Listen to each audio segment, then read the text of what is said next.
Hello and welcome to round 3 of Black Flag Racing's Premier Series. Today we are going around Kyalami, my home race, and we are on pole by almost nothing. So very tight margins between myself and Chug at the start of the race. We've got my teammate Mojo right behind us starting in P3. So we've got a good opportunity here to do something special as a team. So as we come up to the line, getting ready to go racing, I'm going to try and squeeze whatever advantage I can. Lights go green. We are underway. Chug gets a good start in the straight line speed of that freaking Mustang.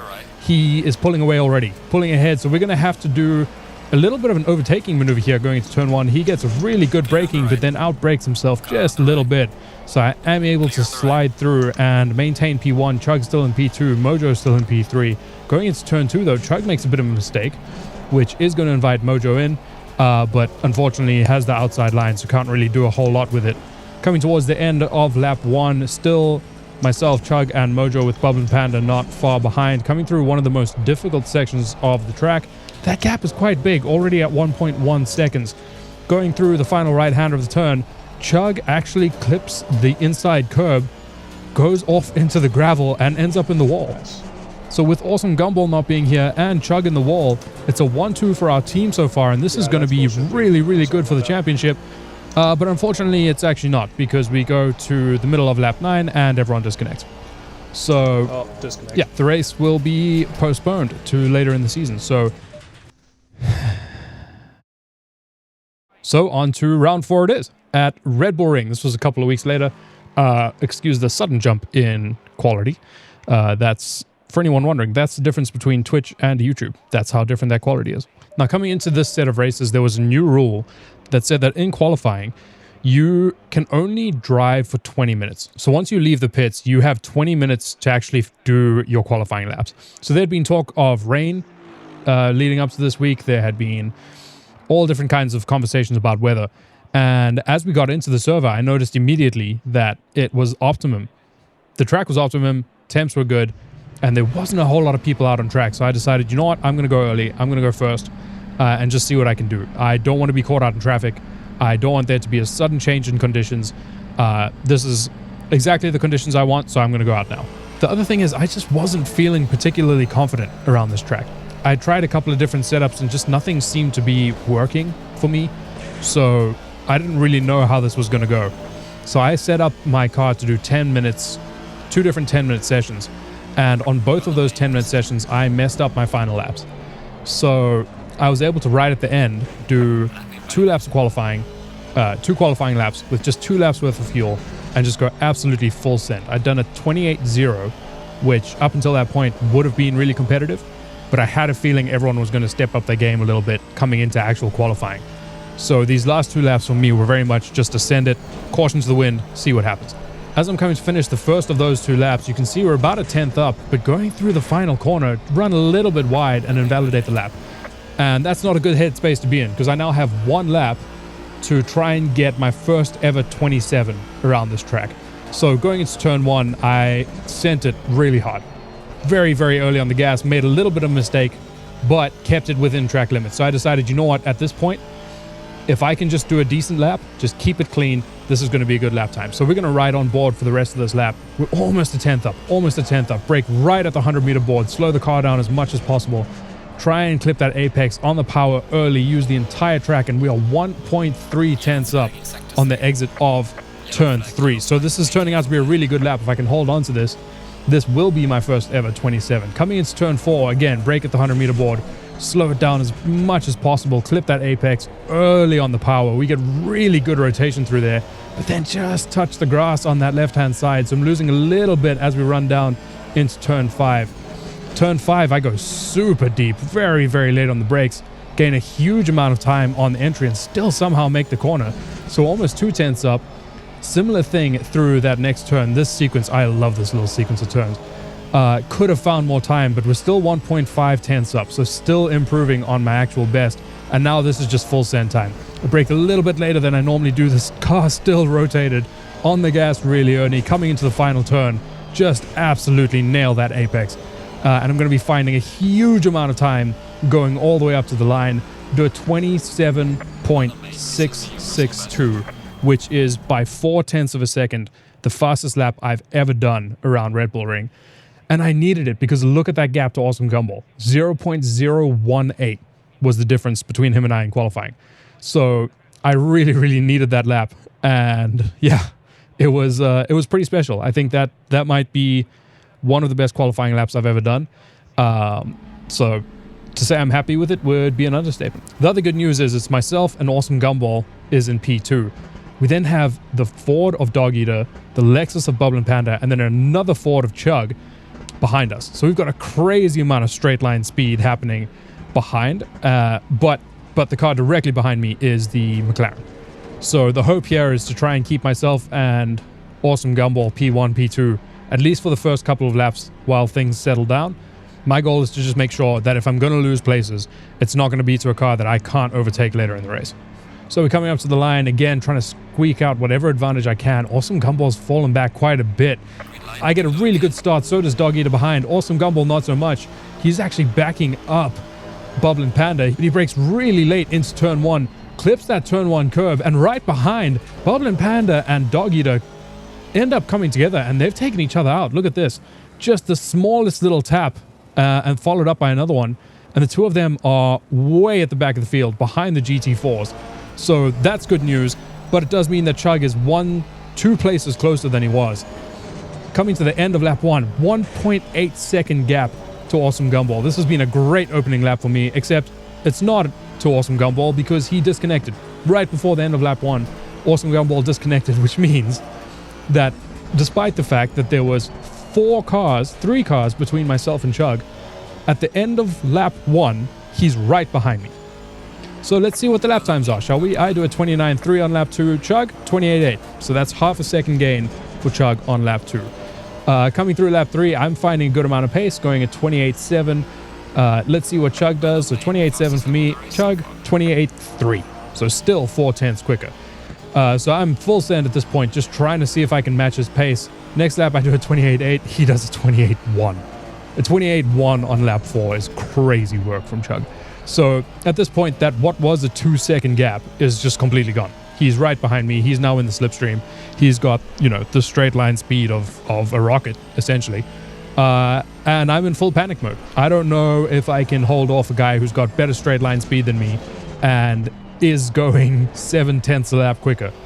So at this point, the only thing I can do is just make this whole situation as frustrating for Chug as is humanly possible. You're going to see a whole lot of laps here that is just going down to the end of the long straight.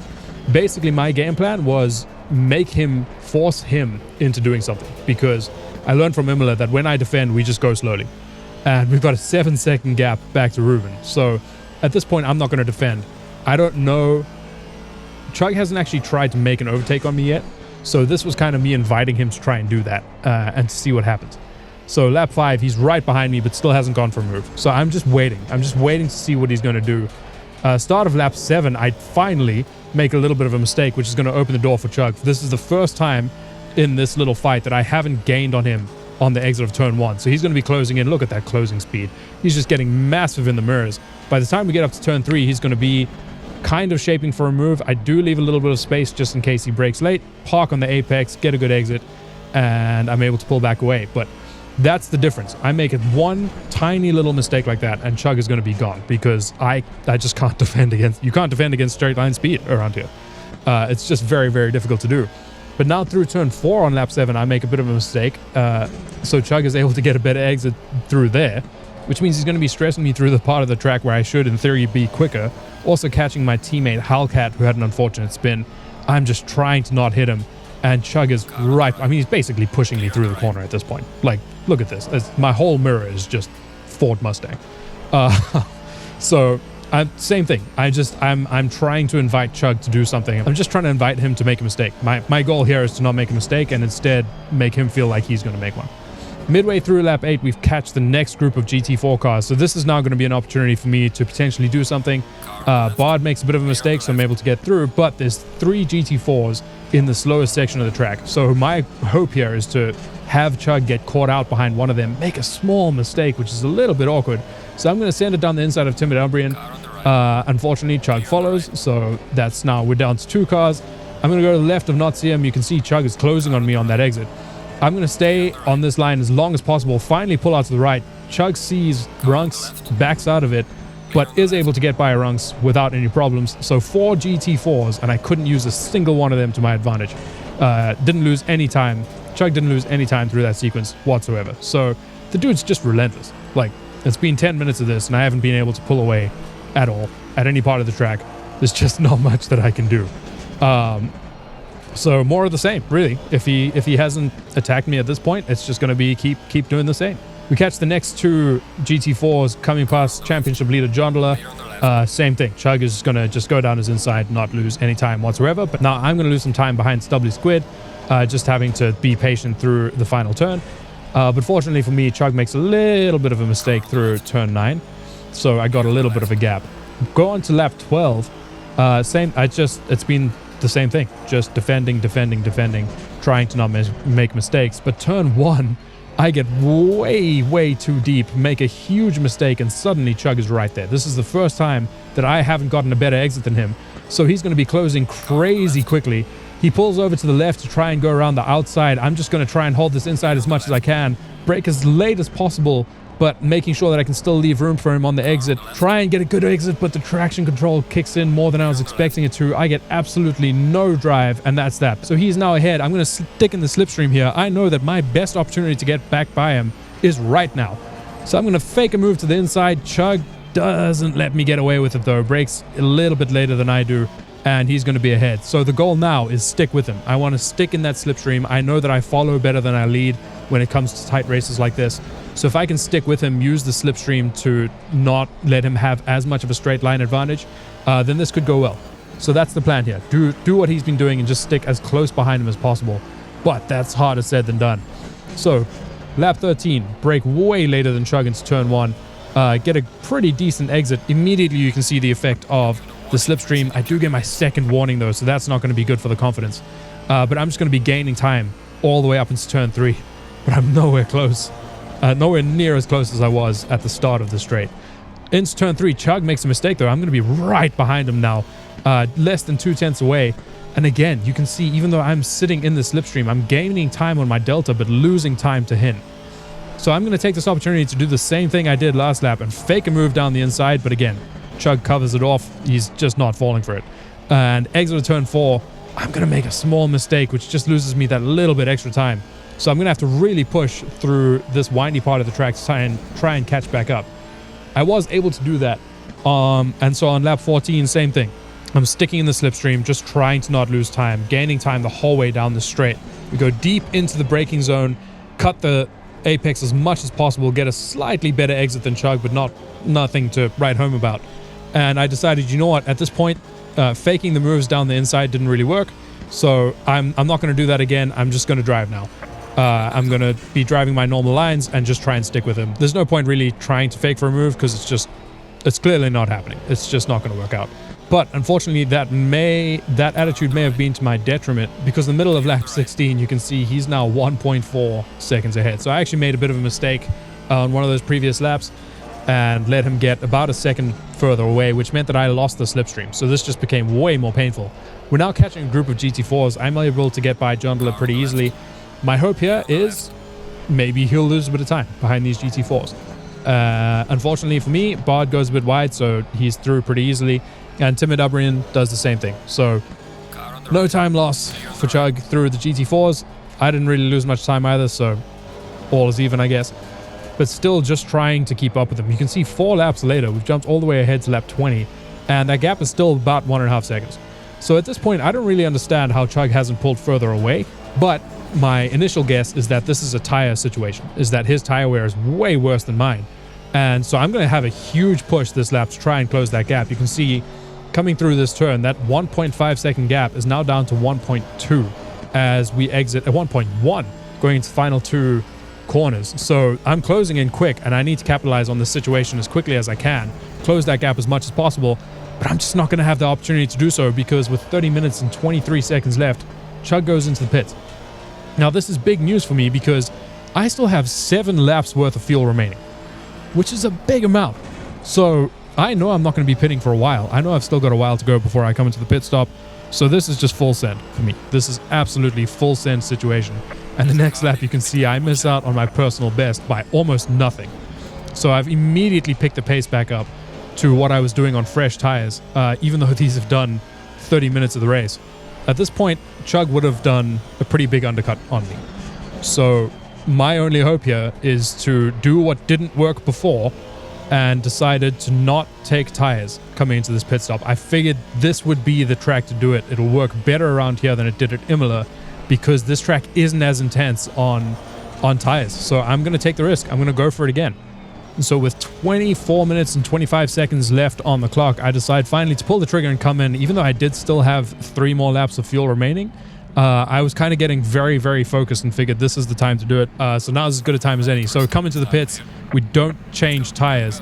And as we come out, what is the gap going to be? I am looking furiously on the left-hand side, and I don't see a white name. I don't see Chug anywhere. But I'm still in P1 apparently. So I look ahead, I don't see car number 327. I look behind though, looking at the track map, Chug is coming across the line right now. That is a huge gap that we've been able to pull off on him. And worse still, there is a white name behind me, and it's not Chug, it's Ruben. Ruben's in P2, which means that he's done the same thing and not taken tires. So Ruben and I have done the same strat, and Chug is way, way back. Yes, he's going to be on fresh tires. Yes, he's going to be quicker than us. But I don't know if he can cover... I don't even know how big that gap is at this point. But I just don't think he's going to be able to close that up in the time that we have left. So my goal here is to just be consistent. That's way too big of a gap for Chug to be able to close. Just don't take any risks. Don't get any further track warnings. Don't do anything silly. Just drive safely. And literally the next lap is going to be a really good opportunity for me to test this theory because, as you can see, Siam went slightly wide, which means Chaotika's got to run on him. These two are fighting for position. And I don't want to ruin that because this puts me at risk. So I'm going to do the very, very painful thing here of sitting behind them. As we come around this corner, there still isn't really a gap for me to do anything safely without ruining their race. So again, I'm just sitting behind. Now a little gap opens on the left, so I'm finally going to be able to sneak through. But that's what I mean. I'm taking absolutely no risk through this race. Just doing everything as safely as possible to make it to the end. Eventually I get the chance to look back. Ruben is 14.5 seconds behind me, and behind him, Chug is 5.4 seconds further back. So that's a 20-second gap between me and Chug. I just don't know that he can close that gap.